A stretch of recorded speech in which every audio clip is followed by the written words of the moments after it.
இங்க இந்த பொண்ணு காலையிலே அவங்க அம்மா கிட்ட சண்டை போட்டுட்டு இருக்கா. இப்பவே இவ்ளோ ஆயிலோட சப்பாத்தி கொடுத்தீங்கன்னா காலையில என் மூஞ்சி ஃபுல்லா பிம்பிள் ஆகிடும்னு அவங்க அம்மா வேற மாத்தி தரேன்னு சொல்லி எடுத்துட்டு போறாங்க. அந்த டைம்ல ஒரு டெலிவரி வருது. அந்த பார்சல் பார்த்தா வெளிநாட்டுல அவங்க கிட்ட ரொம்ப நாளா பேசாம இருந்தா அவங்களோட தங்கச்சி கிட்ட இருந்து வந்திருக்கு. காலேஜ்க்கு ஃபர்ஸ்ட் நாள் அந்த பொண்ணு போறதுனால அதுக்காக அவளுக்கு அந்த ட்ரெஸ் அமுச்சு வச்சிருக்காங்க. இந்த பொண்ணு அந்த ட்ரெஸ் போட்டு அவங்க அம்மா முன்னாடி நிக்கிறா. ஆனா அவங்க அம்மாக்கு இந்த ஸ்லீவ்லெஸ் ட்ரெஸ் பார்த்து ஒரு பக்கம் பயம். ஊர்ல உள்ளவங்க என்ன சொல்லுவாங்க, நம்ம பொண்ணு நம்ம தப்பா வளர்த்துட்டோம் அப்படின்னு சொல்லுவாங்க. ஆம்பளைங்க எல்லாம் இந்த பொண்ணை ஒரு மாதிரி பாப்பாங்களேன்னு.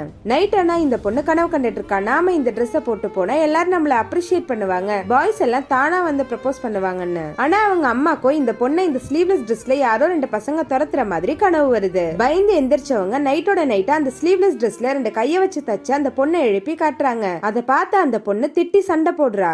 அப்ப அவங்க அம்மா சொல்றாங்க, இந்த மாதிரி சின்ன ட்ரெஸ் போட்டிருந்தா சமுதாயத்துல தப்பு தான் நடக்கும்னு. அப்ப அவங்க பொண்ணு கேக்குறா, நீ கூட தான் சாரி கட்டியிருந்தா உனக்கே அப்படி நடந்ததுன்னு. அதுக்கு அவங்க அவ கண்ணத்திலேயே அரைஞ்சிடுறாங்க. அந்த பொண்ணு சொல்றா, உனக்கு அப்படி நடந்ததுனால எனக்கும் அப்படி நடக்காதுமான்னு சொல்லிட்டு அழுதுட்டு அங்க இருந்து வெளியே போயிடுறா. ஆக்சுவலி என்ன நடந்திருக்கும்னா, அவங்க சின்ன வயசுல இருக்கும்போது அவங்க ஃபுல் சாரி கட்டி இருப்பாங்க. அப்ப அவங்க சொந்த மாமாவே அவங்க கிட்ட வந்து தப்பா நடந்துப்பாங்க. ஊர்ல இருக்க எல்லாருமே இவ சாரிய மாடர்னா கட்டினதுனாலதான் இப்படி ஆகிடுச்சு அப்படின்னு சொல்லி இருப்பாங்க. புருஷங்காரன் கூட இதனாலதான் அவங்க கிட்ட இருந்து டைவர்ஸ் வாங்கிட்டு போயிருப்பான். நாம எப்படி ட்ரெஸ் போட்டாலும் ஊர்ல இருக்கிறவங்க எல்லாம் தப்பா தான் சொல்ல போறாங்க அப்படின்னு நைட்டோட நைட்டா அந்த ட்ரெஸ் ரீமாடல் பண்ணி சாரின்னு சொல்லி எழுதி வச்சிருப்பாங்க.